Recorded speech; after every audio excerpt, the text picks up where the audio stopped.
It's dignity and independence. That's what you can offer that no other profession can.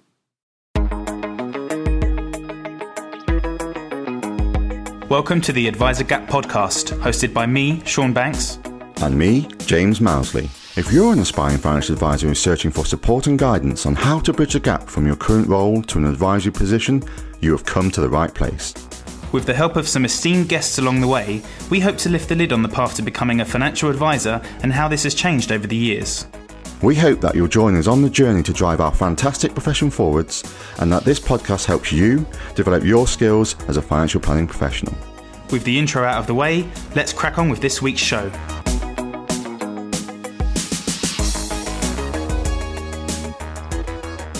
Hello and welcome to the second episode of the Advisor Gap podcast with me, James Mousley, and Sean Banks. Hi Sean, how are you doing, mate? Yeah, good, mate.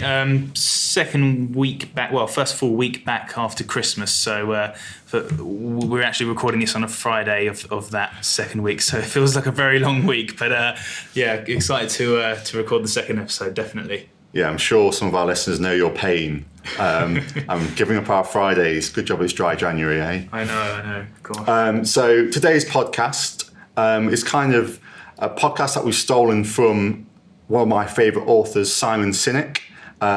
His book's amazing, Start With Why. And we thought that we would introduce that to why have you chosen to be a financial advisor? Because we find that a lot of our peers and kind of the older guys in the profession often can tell you what they do. They can tell you how they provide financial advice, but they often don't describe why they are financial advisors and don't deliver a story. It's something that I find is really important as to why individuals have chosen to either be a financial advisor or have chosen to stay as a financial advisor if they fell into the advice. Yeah. Later in the show, we're joined by Amyr Rocha-Lima from Holland Hahn Wills.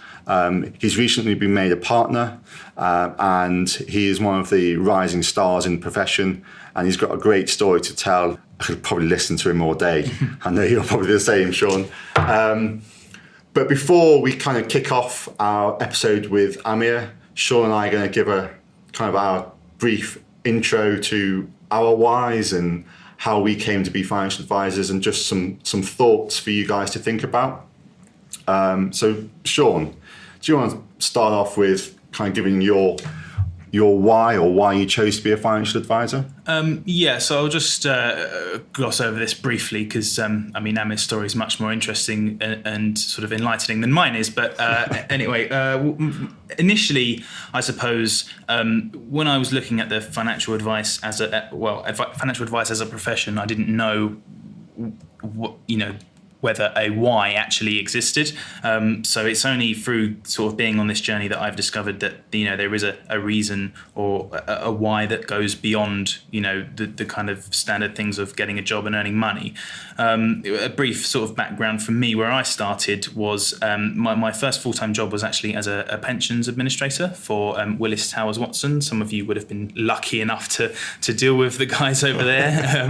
And initially it was that kind of being contacted by IFAs on behalf of members of the pension schemes that I looked after there. That's really where my curiosity began in terms of looking into, okay, what does a financial advisor do? Yeah. What does their kind of job look like, and what do I need to do in order to get there? So that kind of began my journey, I suppose. That then led me through research to the wonderful world of CII exams. So I started doing that whilst I was still actually a pensions administrator. After being told by numerous recruitment agents that you're going to need to have one or two exams under your belt before a financial planning practice is going to look at your CV. So that's kind of what I did. I then got a job in the city working for a firm that was part of the Open Work network. So that was kind of my initial taste of it. Yeah. I was there for just over about 18 months, and then I moved to an IFA independent firm down on the south coast. And that's where I really, my eyes were open opened to kind of a world outside of a network. So I widened my kind of research, reading material, started listening to the various, great podcasts that are out there. And that kind of really broadened my horizons in terms of, okay, this job is a lot more than just selling products, for a want of a better phrase. So that's kind of where I started to discover my why, as it were. So beyond earning a living. And I guess today I consider my why to be, I want to change people's lives, and I'm fortunate enough to be in a position where I can do that through financial planning. That is what gets me out of bed in the morning, knowing that I can actually have a conversation with somebody today that's going to have a really meaningful impact in their life. And that's what really, really drives me beyond anything else. And also just being that kind of trusted advisor to people, the person that people can lean on in times of stress, or if they're worried about something, call me up, have a conversation with me, and I can put their mind at ease. That really drives me. But also just to have that ability to transform people's thinking as well. So before a lot of my clients come to see me, they perhaps have some preconceived ideas of what they're coming to see me about, and B, what their sort of plans are for their money. And what often happens is all of that is kind of flipped on its head by the time we've had that initial conversation. So just to sort of educate people, transform their thinking a little bit is something that I really enjoy about the job. So forget the kind of, the income, the 9 to 5, whatever, that all sort of falls into the background for me. Those things that I've touched on there are what really drive me in this job, and that's why I think it's such a great profession to be in. That's sort of my 2 cents on the matter anyway. James, why don't you give us a bit of your background and your why? Yeah, I mean, I'm very similar to a lot of you, the listeners, is I didn't even know financial advice existed when I finished my degree. I fell into financial advice. I'm pretty numerate. I did an economics degree, and kind of grasped numbers and kind of explaining the complex in a simple graph and going back in time and discussing why that might have a social impact on whatever it was I was doing. But yeah, I fell into a small St. James's Place practice, and I spent 2 years learning the ropes of what actual financial advice was. And as much as most people give St. James's Place a bad rap, I learned a hell of a lot of how to market to individuals, and kind of the old arts of financial advice, which was more sales led. But I quickly realized that there was something more than that, and I started to question why we were doing lots of things that we were doing. Everything. Oh, not so much everything, just kind of, there's got to be something more than beyond selling 30 ISAs in a month or transferring someone's pension. Why is someone doing this? And I didn't feel that question was being answered. And I searched high and low for kind of a new role. And I came across a guy who was life planning, and I'd interviewed with him, and he just opened my eyes as to what life planning was. He was the local branch chairman at an IFP. He taught at the local university, financial services. So this would have been back before life planning was sort of in vogue, as it were. And the funny thing is, he opened my eyes to all of these things, and I chose to go somewhere else. I chose to move to the bright lights of London rather than stay in the East Midlands. But that guy, I'd never forget the interviews and what we discussed and everything.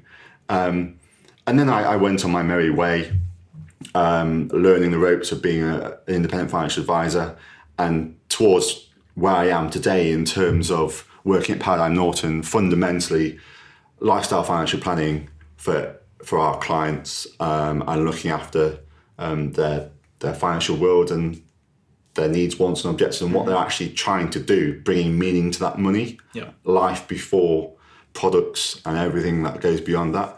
But falling into financial planning is one thing, but a question I asked all of you is, why do you stay as a financial advisor? Having worked for several years in the industry and having those interviews with that actual advisor made me question everything that my family had done with money.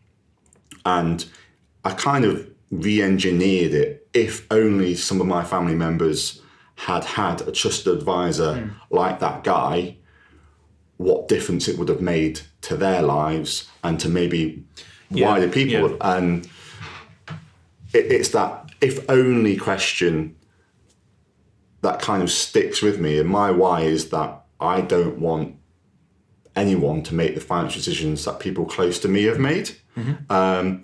I appreciate that you can't help everyone straight away. You kind of look after yourself and get yourself into a financial position that then allows you to give away a lot of your information for free. Yes. And I'm a very firm believer of the Zig Ziglar quote that you can get everything you want in life if you just help enough other people get what they want. And my personal story of having to grow up quite fast when I was younger, going through some of the difficult questions around money, has ingrained in my mind my why of wanting to help as many people become financially literate, understand the choices that money can provide, and just stop making stupid decisions because it's the flavour of the month or because you're unwilling to go and seek help from somewhere. So that's kind of a brief background to my kind of why. It is very personal, and I'm sure many of you guys have got that. But bringing back onto the topic of whys, there are often a lot of misconceptions around why people want to be financial advisors. Yes. Did you want to kind of introduce some of those? I guess from my own personal point of view as well, I am happy to admit that, when I first started looking into this, I was kind of thinking, well, this is a good way for me to make some decent money. It looks like, IFAs are making a good living. Yeah. I think I'm smart enough to get a job doing that. And, looking from where I was, and aspiring to that role where I'm making a decent income, that's kind of what drove me to do it in the first place. Yeah. It's only after going on that journey from being, at a firm that was quite sales driven initially. That's the first sort of financial advice company that I worked for. It was more, I suppose, a mortgage and protection business rather than a financial planning business, although they did do what they would call investment advice. So it was more kind of that transactional sales driven environment that I started in. Again, I think kind of similar theme is that you then look for more. There's got to be more than this, or there's got to be a better way of doing this, which then led me to seek an IFA. Didn't do mortgages, did some protection, but part of a whole financial planning piece. So it wasn't really that sales driven, and it was more focused on the servicing side of things. Okay. So that opened my eyes. And again, just coming back to it, as I say, initially for me, it was about earning a better living for myself. Yeah. But then once I sort of, through the process and through the journey of trying to figure out, okay, there's got to be more here, I found myself focusing less and less on the income and more on digging deeper and deeper into how can I really make an impact in people's lives. Yeah. So that would be my kind of take on that. Is initially for me, I admit it, the money was attractive. Yeah. But, that is so far down on my list of priorities now, I suppose. Yeah, I suppose misconceptions is probably a bad way to phrase it, I suppose, the question. It is kind of, there's nothing wrong with wanting to better yourselves, earn a better living. And as a profession, we need more young people coming through. So whatever it is that kind of takes them through to wanting to inquire about being a financial advisor or working is not a bad thing. I think you raise a really great point about the journey. As long as you stay on that journey, you'll get towards building a why that is beyond the first thing that comes in. And another one that I've heard is ego. I just want to be the main man, which for me completely is polar opposites to what you should be as a financial advisor. The clients and their needs should be first and foremost and at the center of everything that you do. You should be completely in the background and not really that important. But if that's something that gets you on to the track of I want to be a financial advisor, and it's kind of, you then learn actually it's not about me, it's about the client, or it's about the objectives or something. We'll just say one thing. So, I mean, I guess there's a similar thing to a lot of people that I've certainly spoken to is, you know, they do initially, they are maybe that character who is sort of quite ego driven and financially driven. Yeah. But then once you start doing it for a little while, you realize that actually it's about a lot more than just about you. Yeah. That's not to say you should feel bad about making a good living No. in this profession, okay? Because you can make a very, very good living for yourself by helping people as best you can. Yeah. So don't feel bad or guilty about it. You know, there's a lot more things that you can worry about than do you know what I mean? Than making, you know, a good living for you and your family through helping other families. Yeah. So yeah, it's a great profession. You can earn good money. Don't feel bad about it. But remember, you are not the most important person in the picture here. Your clients are. Yeah, definitely. I mean, you've summarised it better than I would have done. So I think that's probably a good place to stop and move on to the podcast or interview with Amyr. He spends a brief time talking about his why, but he also adds some great quotes and great insights into his experience from being a non-advisor, moving to an advisor, and giving some great hints and tips. So look forward to kicking off the show. All right then, let's go.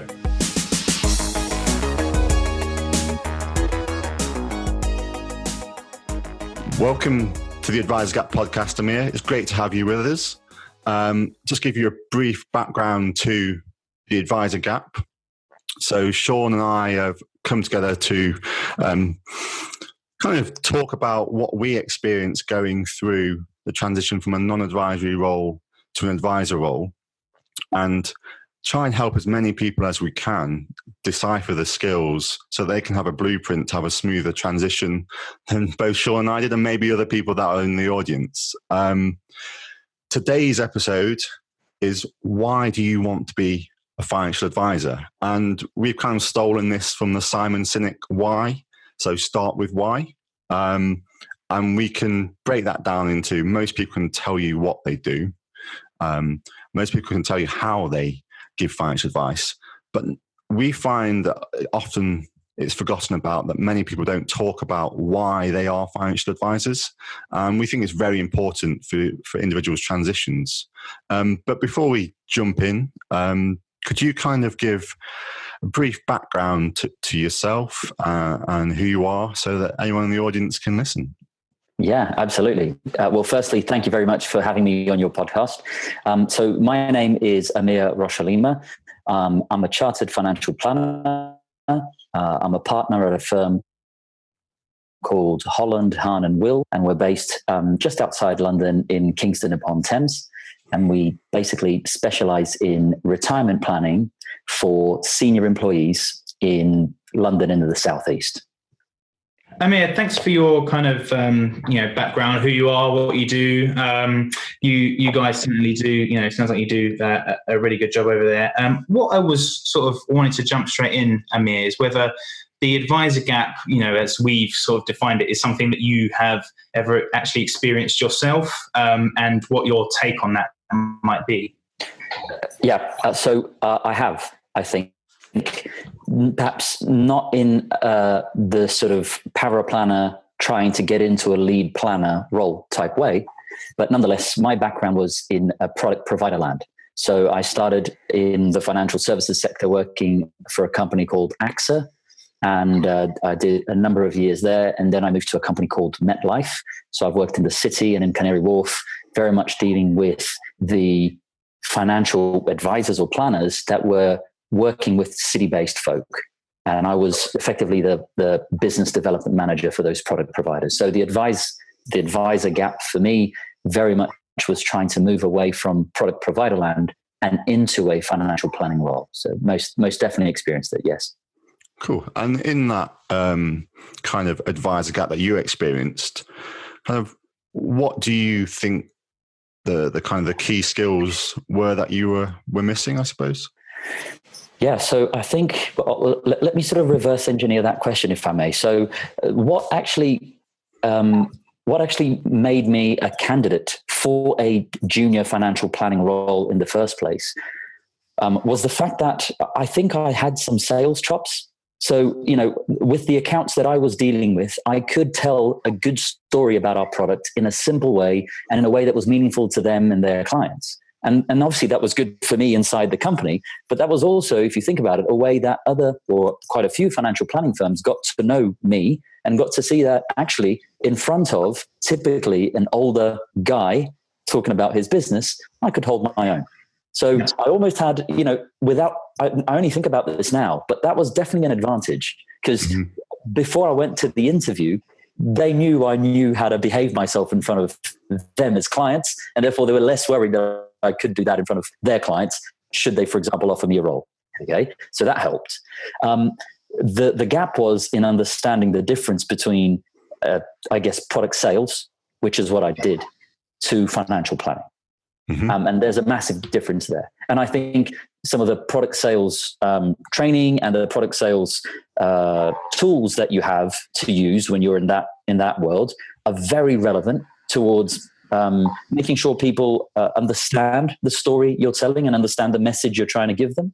So I think it's really valid. I don't diss sales training at all. But we know that financial planning proper, if we can call it that, requires a lot more than just selling people a product, and that was lacking for me. Okay. Yeah, no, I definitely think that the sales training and coming from that background is something that we actually touched on in our previous episode.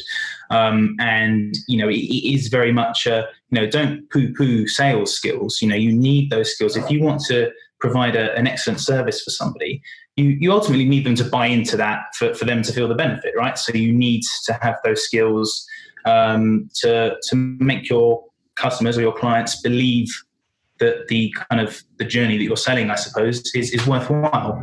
I'm just wondering what it was exactly, Amyr, that made you want to move from the kind of provider side of things over to the financial planning side.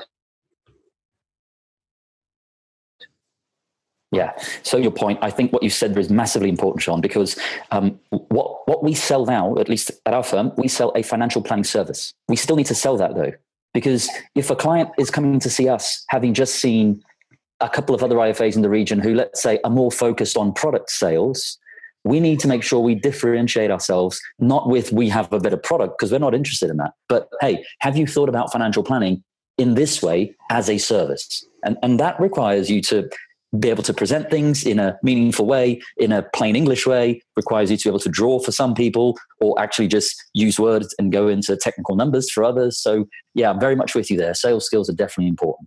So sorry about that. Now I will answer your question. Sorry, can you ask that again? I forgot it, Sean. My apologies.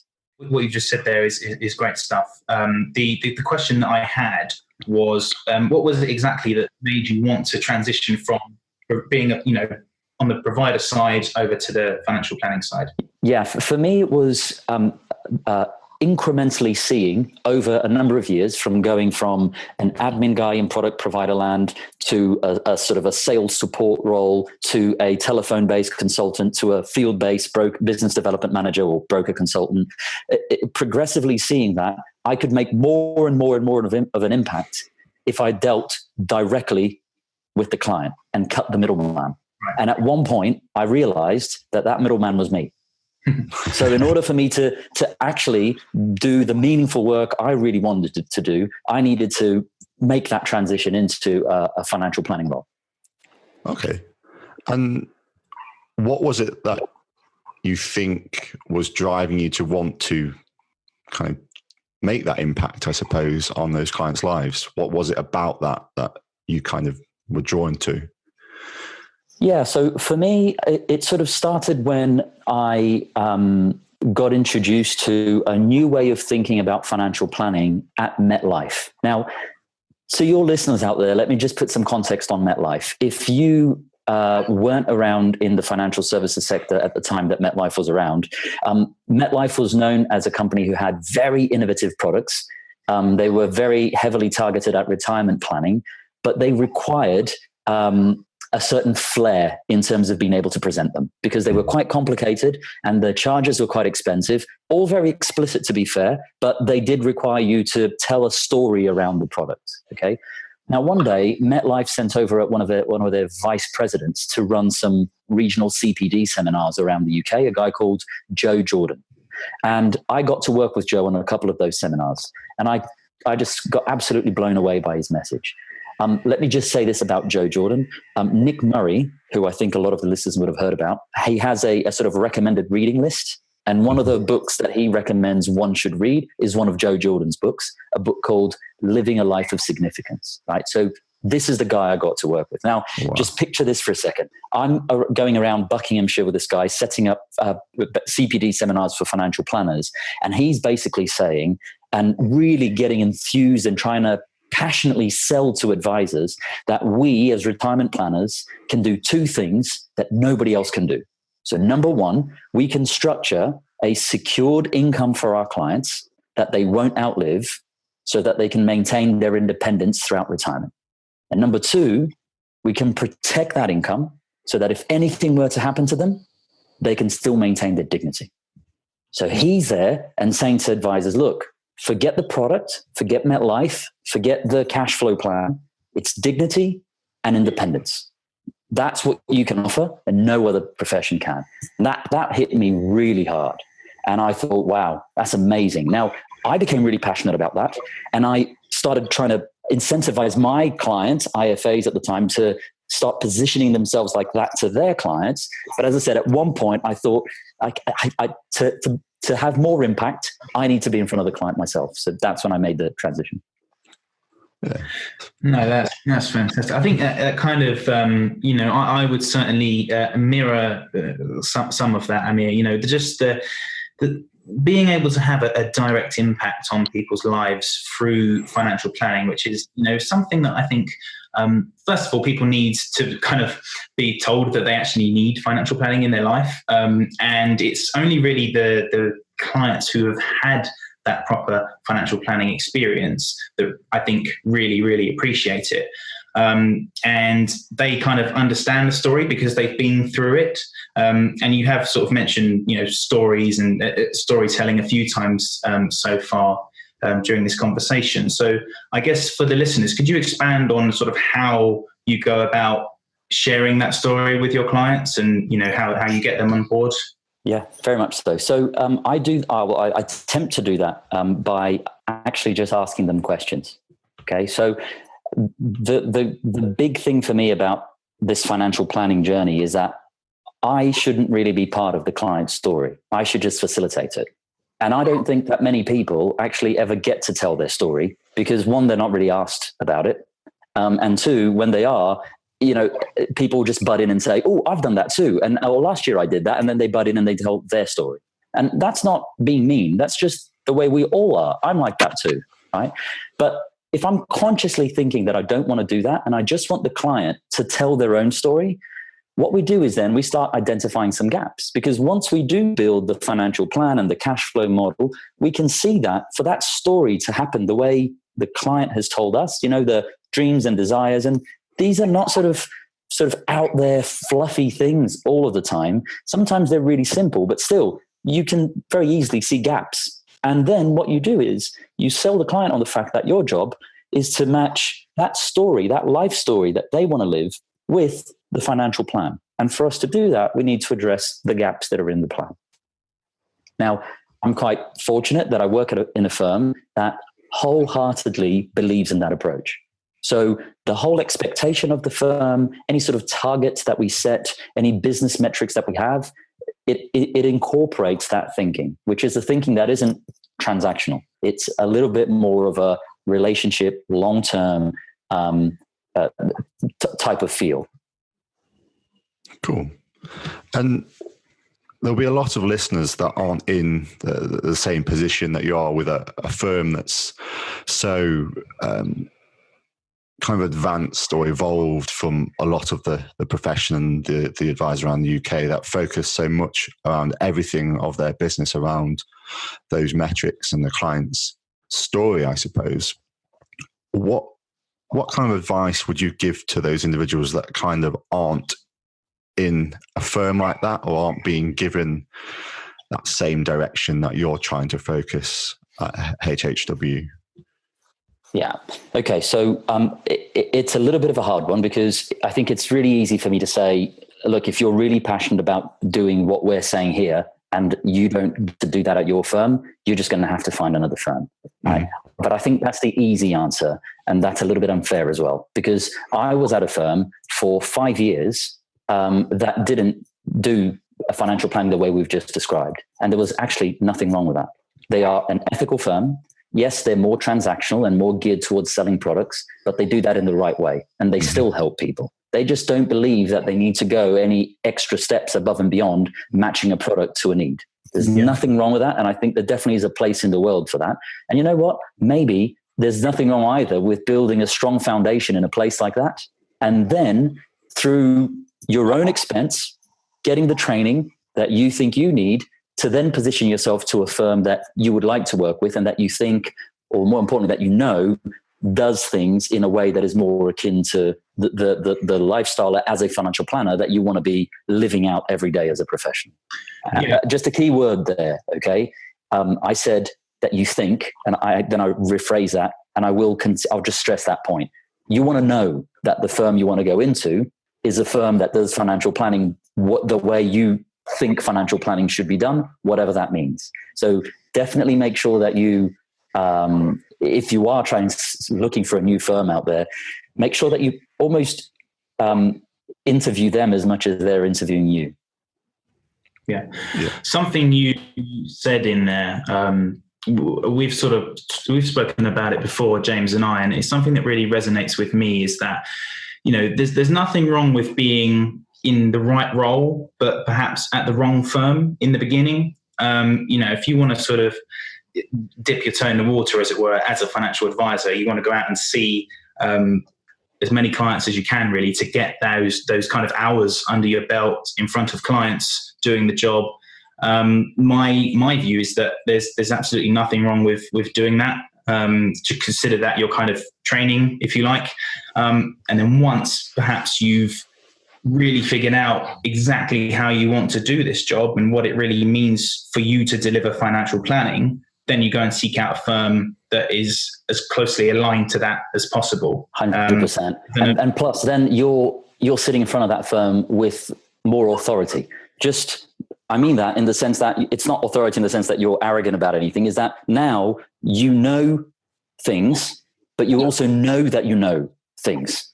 And you've actually probably put your own hand in your own pocket and paid for some additional training to be able to say to that said next firm, hey, I'm really taking some proactive steps off my own back to be someone who's attractive to your financial planning proposition as a professional. And that means loads. Let me just give you an example on that, Sean, because I think you touched on something that's really, really important, right? So when I first started as a financial planner, I think the phrase "when opportunity knocks" comes to mind.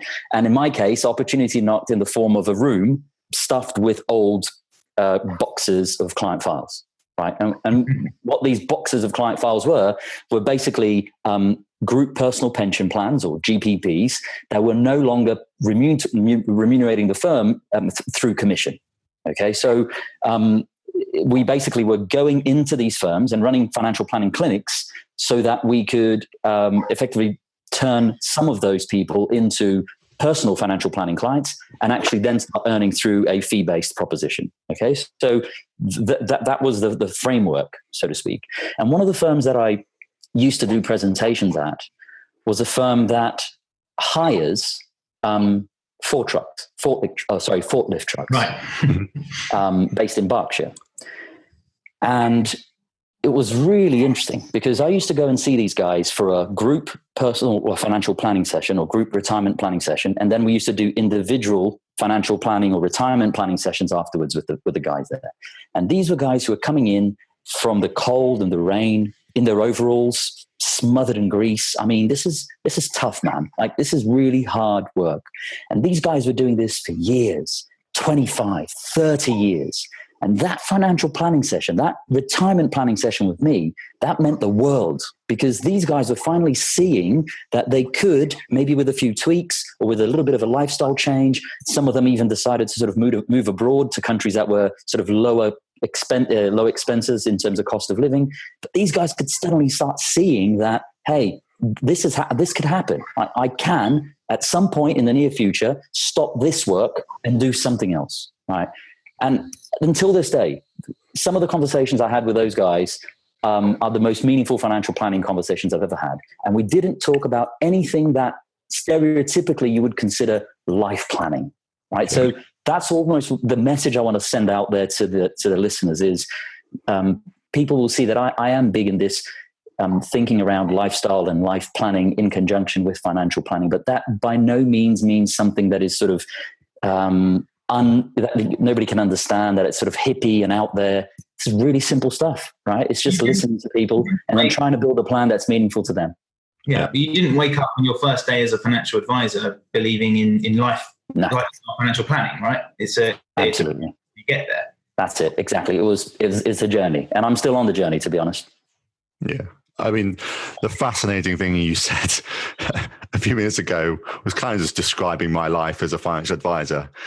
And Sean will probably back this up, is that for 5 years I worked for a completely ethical firm that were trying to do the right things. They just didn't believe in the lifestyle financial planning movement that I was trying to move towards. But I learned so much there, and they still do great work for clients. They still try and look after clients in a great manner and try and do a good service. It's just like you said, it's going that extra level and adding that extra service that sometimes for some clients, it can be too costly for the firm to make a profit and deliver that service as well.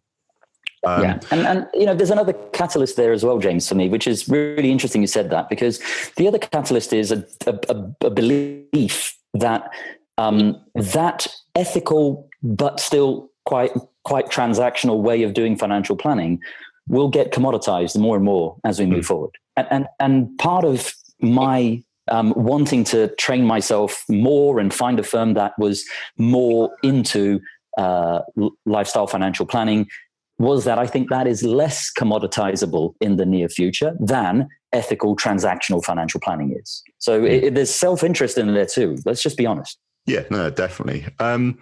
Something that you raised was quite a big thing for you about moving from firm to firm was kind of the additional training that you've done and dipped your hand in your own pocket.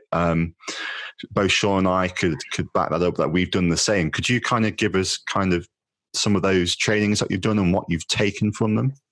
Yeah, sure. So on the formal academic side of things, if you want to call it that, my first ambition was I wanted to be a chartered financial planner. So much so that I didn't even set up a LinkedIn page until I could put China Financial Planner on it. It's just the way it's a bit silly. Like there's no need for that, but it's just a personal ambition I had to do it. So get that done. It's fine. And then go all the way to fellow. So that was great. I had this real big sort of chip on my shoulder that I got into a good university, and then at the time it just wasn't for me, and I left. And I'm not saying I regret doing that today. That's not the case. It's more that I still wanted to do sort of a formal academic qualification over and above a professional qualification. So I went and did an MSc in wealth management, and that was really cool because that allowed me to challenge a lot of my beliefs around wealth management and financial planning. So that was great. And I really felt after that, you know what, I have challenged myself academically, and I've taken quite a bit out of that as well in terms of me as a professional. And then after that, I moved on to more of the soft skills stuff. And personally, I've gone through the Kinder Institute of Life Planning, and I've completed their registered life planner qualification. So that for me sort of sat really nicely together, the soft skills with the Kinder methodology and the sort of more hard skills or professional skills or technical skills with the Chartered Financial Planner and the MSc in Wealth Management. But then for all my sins, I still thought, there's still a bit more out there. So I've just completed the CFP, so the Certified Financial Planner qualification. So now I feel that no matter which way the professional qualification thing goes in the UK, either chartered or CFP, that's done. And from a personal point of view, I'm very happy with everything I've learned from Kinder as well. And I'm just matching the two together. Wow. So you've done quite a lot of the badges, as we would call them. Yeah, I've got a bit of absolutely. catching up to do to try and match you. But it's funny that you mentioned the chip on your shoulder, or the fear of putting your name on LinkedIn without the chartered badge. Have you ever been asked about your qualifications by a client? Maybe once or twice, but no. So the answer is, in all these years, once or twice is negligible. But I think there's a thing there with the qualifications, which is, I wonder if they don't ask because of the way I position myself to them. Because equally, I don't say to them, by the way, I'm a chartered financial planner, I've got an MSc in wealth management, I've done Kinder. I don't say any of that to them either. But they still don't ask. So I wonder if there's a subconscious, I believe this actually, that what happens is, through studying, I've learned a lot. And afterwards, by applying what I've learned, I then started knowing that I knew stuff. And because of that, I'm now confident to position myself in a way that, without having to talk about badges, I know my stuff, and therefore the person in front of me feels that too. So that's what I believe has happened. But I think sometimes, it often actually gets overlooked with the qualifications, is that you do actually improve your knowledge as well. It's not just putting letters after your name. Yeah. You improve your knowledge, you have a broader base of skills because of that, and you just become more confident and comfortable in front of clients. 100%. So Sean, when I joined Axa, I didn't know what a pension was, much less how investments worked. I'll be honest with you, when I joined Axa, I didn't even know the financial planning profession existed. So I've got no idea how I would have built that confidence without formal professional qualifications, because it would have taken me a lot more years through simply just experience to get there. So I think professional qualification was a great sort of academic track that sat right alongside a professional track in terms of a career. And again, we're fortunate in financial planning that we have that. We have an academic track that sits right next to a professional development track, which can get you to, the financial planner you want to be. Brilliant. Look, Amyr, I could literally sit here and talk to you all day. You've got, honestly, it's you've got some great stories, and your insights are fascinating on what you've experienced in this profession so far. Just one thing I would want to, if you could just sort of summarize some advice that you would give to some of our listeners who perhaps sort of looking to make that transition at the moment from their kind of role as a paraplanner or administrator, or perhaps they're even working on the provider side and they're thinking about transitioning to becoming a financial planner. What sort of advice would you give to people in that position at the moment? Okay, well, so firstly, I feel quite honored and humbled that anybody's asking for my advice. And so honestly, this is just coming from the heart rather than anything that somebody should actually follow. But I think there's two things here that are going to be in contrast to each other, right? So the first thing I'll say is this. So I would say don't rush to grow unless you've got a really strong foundation. And I think that basically speaks to what the three of us have talked about in this podcast. That strong, solid foundation, you can acquire that through sometimes places where later down in the line, you go, you know what? I'm ready to move on. But building that strong foundation is important. So, sometimes the tasks that you're doing don't excite you, or they feel like they're boring. But really, when you boil down the exciting stuff, you have to get the nuts and bolts right, or else nothing becomes exciting because you never get there. Right. So that's thing number one. But then, as I said, in complete contrast to that, I would say, don't wait too long to make your move either. And I'm not saying that the path is paraplanner, financial planner. I actually believe paraplanning is a profession in its own right. And there's an element of self-discovery where you might discover yourself as a really good paraplanner, and that is like fairy dust. Because I speak to a lot of financial planners out there from really what others would consider as really good firms, and I do too, and everybody's struggling to find really good paraplanners. Right? But equally, everybody seems to be struggling to find good young financial planners. So if you're ready to make the move and you feel like you've sort of traveled down a road that warrants you or a place in a financial planner's role, then absolutely go out there and try to find that role. Yeah, I mean, that's great advice there. And in terms of, you've mentioned what your why is, which is changing clients' lives, and you kind of came across that kind of not by accident, but whilst working on the provider side. What would you say on a day-by-day basis you do to kind of live up to that why and keep that why at the forefront of your mind? Yeah, so for me, it's making sure that everything I do for a client's financial plan is centered on making sure that they can maintain their dignity and independence throughout retirement. Now, these are two big words. So that's a cheap little sentence to say, but if you actually dig into what I've just said there, massive words. And for that to happen, you need the technical stuff to be sound, but you also need to have an understanding of what sort of lifestyle the client wants to achieve and how do you match the numbers to that lifestyle for them to actually maintain their dignity and their independence. So, but that's how I try to live up to that why every day. Great. What is the best piece of advice that you've ever been given yourself? Work hard, but don't forget to laugh and have some fun. And I probably took ages to actually live up to that. For a while, I just worked hard. Yeah. And that was great because it took me places, but I sort of forgot to laugh and forgot to have fun. But no, I definitely always want to remember to smile, have fun, and equally work hard. Yeah, absolutely. No, you really can. It's a wonderful profession to work in, and we do have a lot of fun when we can. So and it's important to remember to do that. Sort of take some time away from the laptop and actually sit back and enjoy it. Yeah. Okay. So just quickly, another question for you. Is there anything about our profession, Amyr, that you would change if you could?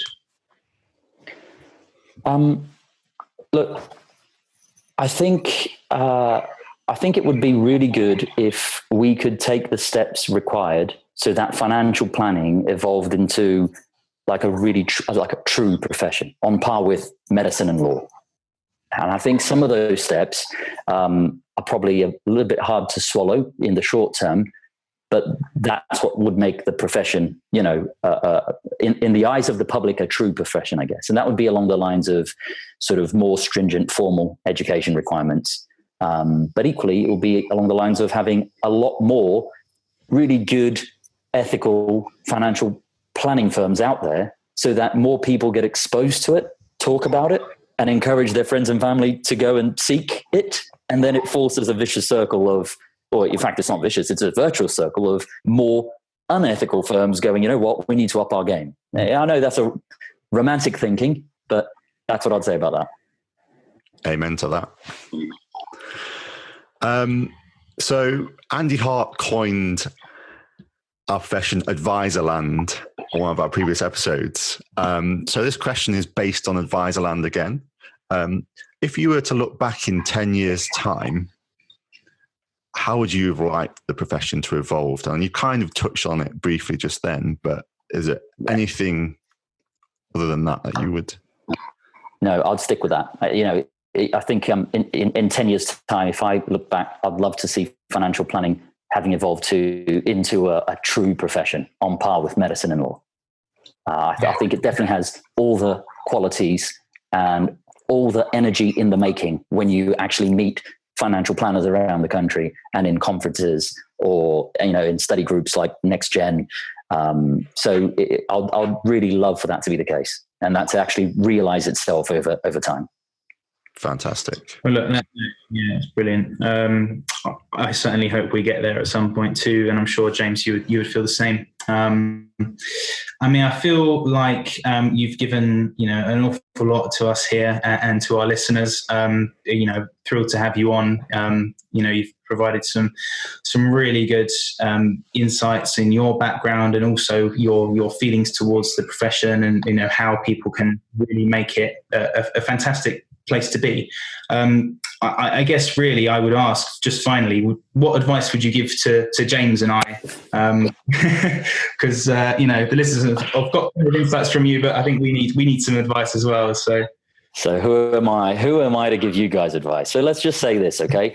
You guys know how excited I am about this project, right? When you pitched the project to me at the pub, and you pitched the project to me before you invited me on, I told you remember this, I told you there and then that I wished this was around when I was trying to figure out my way around this profession. So I guess following from that, the only advice I have for you is please keep it up, because I think it will no doubt be a catalyst into getting more good people talking about financial planning as a career. So keep it up. Well, we couldn't hope for more than that. So yeah, no, thank you very much. James, I don't know if you had anything else to add.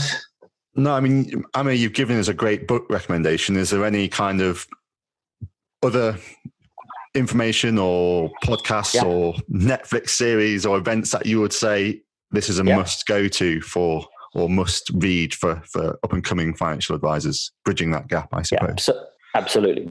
So in terms of the book, just to clarify, it's Joe Jordan, Living a Life of Significance. It's a great book, and I'll definitely recommend everybody reads it. In terms of a podcast, I would say The Moth. So The Moth, MOTH. It's a great podcast that showcases some of the best live storytelling out there. So it's outside of our profession.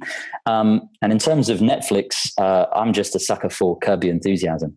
And I watch old episodes. I can't get enough of it. It's just so good. Brilliant. All right. That's fantastic. We'll put links on the show notes for people that are not old enough to have heard of Curb Your Enthusiasm.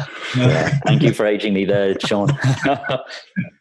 Well, look, Amyr, that's been fantastic. I hope you've enjoyed being on the podcast. Thank you so much for coming on. Thank you for the invitation, guys. Really appreciate it. Pleasure. Cheers, and just Amyr. before you go, where can people get hold of you to fire questions at you if they've got anything? Yeah. So on Twitter probably is the best way to find me. Just type Amyr Rocha-Lima. I'm pretty sure you'll only find me. So there we go. Top man. Thank you for your time, mate. Cheers. No worries. Thank you, James. Thanks, Sean. We hope you enjoyed today's episode of the Advisor Gap podcast.